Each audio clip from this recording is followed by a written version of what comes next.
जैसे दिनों का वहम क्यों करते हैं महाराज जी? सारे दिन भगवान के हैं तो जैसे मंगलवार को नहीं नहीं करना। नहीं नहीं, इसमें शास्त्र मर्यादा है। इसमें जो शास्त्र मर्यादा है उसका हमें पालन करना चाहिए। जैसे संध्या के समय मैथुन नहीं करना, भोजन नहीं करना, शयन नहीं करना, उस समय जप करना, भगवान का ध्यान करना। तो शास्त्र जो आज्ञा करता है, हम अगर उसका पालन करेंगे तो हमारी उन्नति होगी। अब जैसे गुरुवार के दिन किसी भी स्थिति में बाल नहीं कटाना, द्वादशी के दिन किसी भी स्थिति में तुलसी जी को नहीं छूना। तो जो शास्त्र मर्यादा बनाई गई, अब उसमें हम क्यों नहीं कह सकते? क्योंकि ये ब्रह्म ऋषियों के द्वारा बनाई हुई मर्यादा है। बुधवार को और शुक्रवार को आप बाल कटवा सकते हैं, लेकिन अन्य दिनों में कटवाने से आपके पुण्य क्षय होंगे। ब्रह्म ऋषियों ने जो मर्यादा बना रखी है, अगर हम उससे चलेंगे तो हमें ज्यादा लाभ मिलेगा। अब रोज सुबह लोग बाल आदि, तो हम कहते हैं केवल बृहस्पतिवार को मत करवाओ, और ना मानो तो गुरुवार का दिन परम पवित्र गुरु के लिए है, उस दिन आप क्षौर कर्म न करें, बिल्कुल निषेध है। नहीं, उससे पुण्य नष्ट होते हैं, आयु नष्ट होती, बुद्धि नष्ट होती। अब अगर आप नहीं मानोगे तो वैसे ही आपके आचरण होते चले जाएंगे, गिरते चले जाओगे। देखो, आप सब लोग यहाँ क्या देखने आए हो, हम आपको बता रहे हैं। आप यहाँ क्यों आए हो, हम दो बातें आपसे रखते हैं। आप क्या देखने आए हो और आप यहाँ क्यों आए हो? तो आप यहाँ देखने आए हो साधुता, भगवान के भक्त का दर्शन जो शास्त्र के अनुसार चलता है। आप आए हो अध्यात्म को पाने के लिए, आप आए हो सुख शांति के लिए। आए हो कि नहीं? अगर हम धर्म से ना चलते हो तो आप हमारे दर्शन करने आओगे क्या? हम भी तो एक मनुष्य हैं, हम भी तो आप जैसे ही हैं। अगर हमारे अंदर अध्यात्म ना हो तो आप क्या सुनने आए हो? तो आप सोचो, उन्हीं ब्रह्म ऋषियों ने ये मर्यादा रखी। वैसे ही जब हम चलते तो हमारे अंदर तेज, हमारे अंदर शांति, हमारे वचनों का प्रभाव, हमारे दर्शन मात्र से तुम्हें सुख मिलेगा। तो क्या वो आप नहीं बन सकते? आप विचार करो। तो जो शास्त्रों में लिखा है उस पर हम क्यों में नहीं लगाते, उसका हम आचरण करते हैं। जैसे डॉक्टर कहता है कि आपको ये नहीं खाना, ये नहीं खाना, ये नहीं, तो हम उनसे क्यों बोलते हैं क्या? दही नहीं खाना।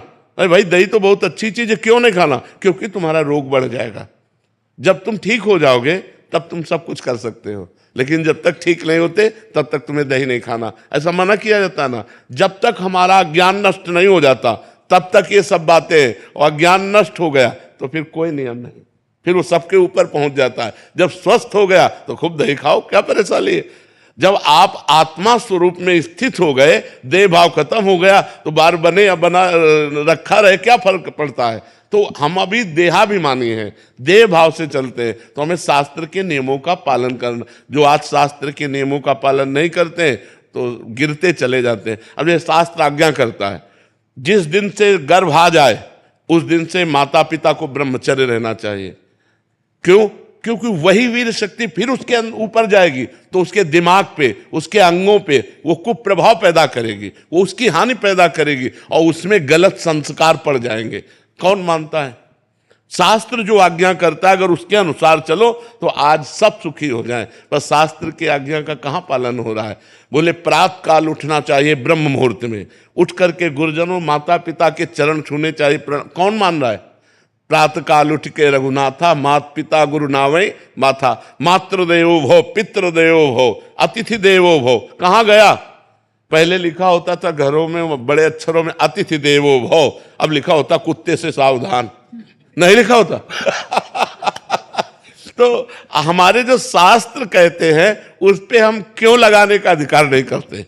हम उनका पालन करते हैं। क्यों लगाने का मतलब है संशय करना, और पालन करने का मतलब श्रद्धा करना। और श्रद्धावान लभते ज्ञानम, श्रद्धावान ही ज्ञान को प्राप्त होता है, श्रद्धावान ही आनंद को प्राप्त होता है, श्रद्धावान ही परम शांति को प्राप्त होता है। इसलिए हमें लगता है शास्त्रों की आज्ञा का पालन किया जाए, ना कि उसमें क्यों रखा जाए। बस समझना है, हर भाव को समझना है। शास्त्र मर्यादा है। जैसे देखो, कहते हैं हम सब एक हैं, हम भी कहते हैं सब एक हैं। अब एक पिता के दो पुत्र हैं, एक बड़ा एक छोटा है। अब छोटा वाला बड़े के पैर छूता है, छूता है ना। अब ये मर्यादा है, शास्त्र मर्यादा है। तो देखो कितना अच्छा लगता है अगर छोटा वाला अकड़ के कर दे कि जिस बाप से तुम पैदा उसी बाप से हम पैदा हैं, क्या कमी जो हम तुम्हारे पैर छुए। उद्दंडता कही जाएगी कि नहीं कही जाएगी? और जब भैया कह के पैर छूता है तो हाथ, तो ये जो हमारी एक मर्यादा बनी हुई है, जो हमारे शास्त्र आज्ञा बनी हुई है, उसका पालन करने से हमें आनंद मिलता है, हमें शांति मिलती है, हमारी उन्नति होती है। और जब हम शास्त्र की आज्ञा का उल्लंघन करते हैं तो अशांति होती है, क्लेश होता है और हम अवनति को प्राप्त होते हैं। इसलिए हमें लगता है जो शास्त्रों में लिखा है उसका अक्षरशः पालन करना चाहिए।